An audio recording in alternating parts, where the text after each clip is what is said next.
Hey everyone, this is PrinceWatercress, and welcome back to Let's Play Taz-Mania for the Sega Master System.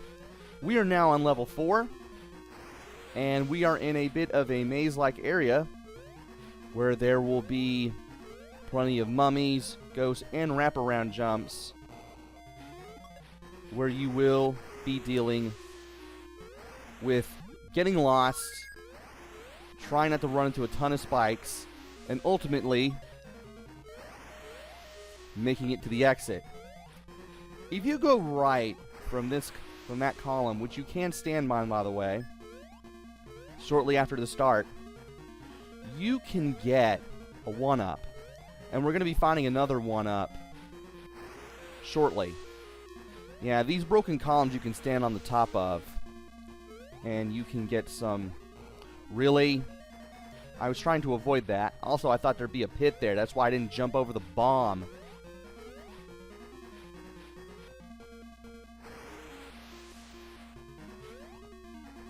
Thankfully, the ghosts have a bit of a pattern.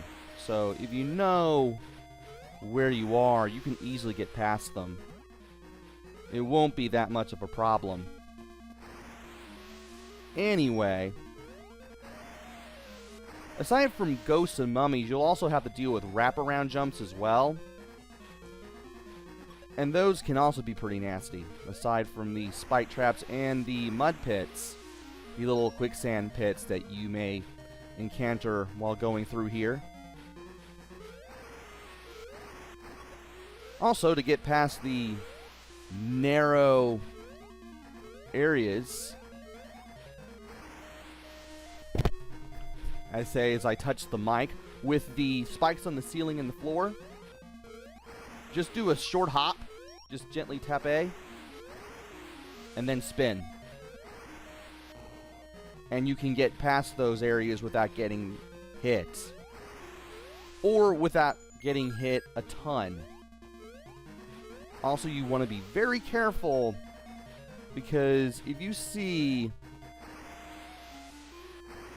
a pit, and you can tell when something's a pit when you have that black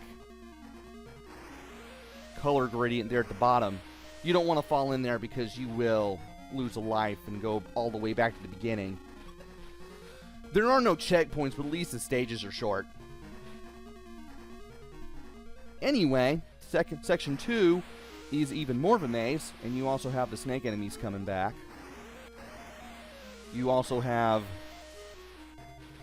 the bomb still being a nuisance, go figure. I was trying to get rid of him just to be on the safe side. The ghost.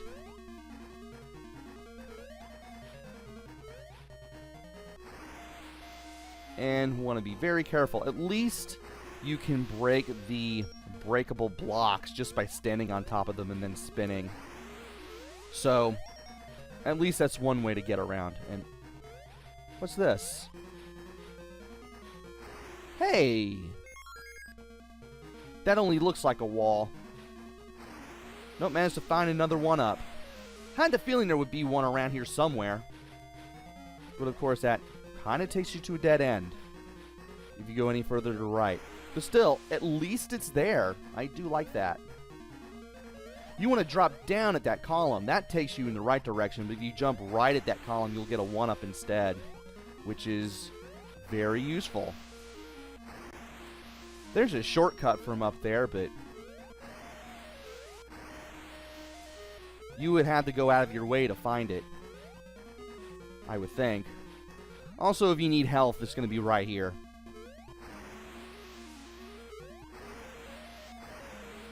I want to be very careful how I get around here. This can be... Okay, that part right there, for some reason you walk into the edge, you'll run into the bomb.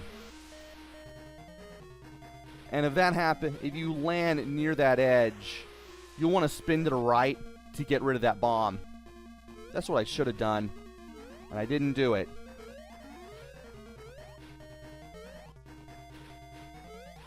And there are a ton of spikes here, leading to health, if you can make it through. And, of course, don't touch even the sides of the spikes, because that will be terrible for you.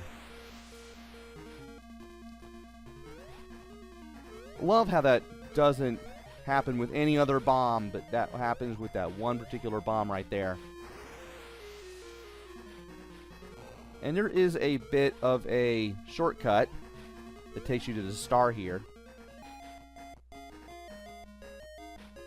And thankfully there are some columns that I can land on around here. That'll make things a little safer trying to get to those platforms, as well as the wraparound jump that we will have to be doing.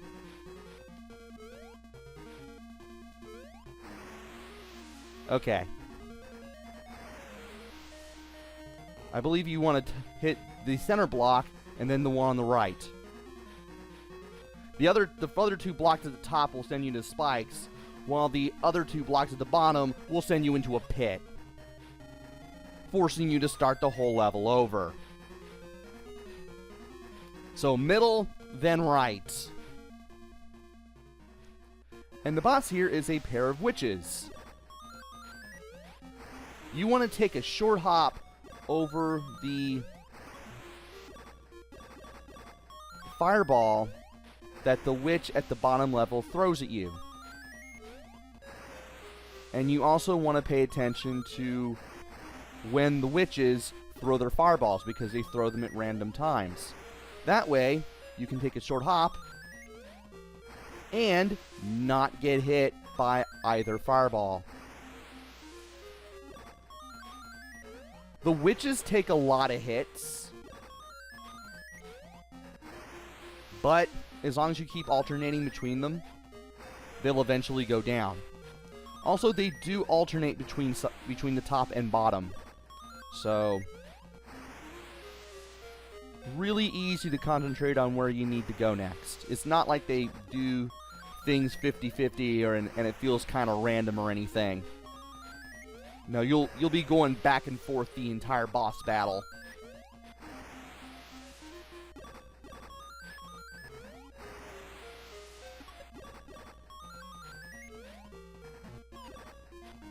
And down goes one, and down goes the other.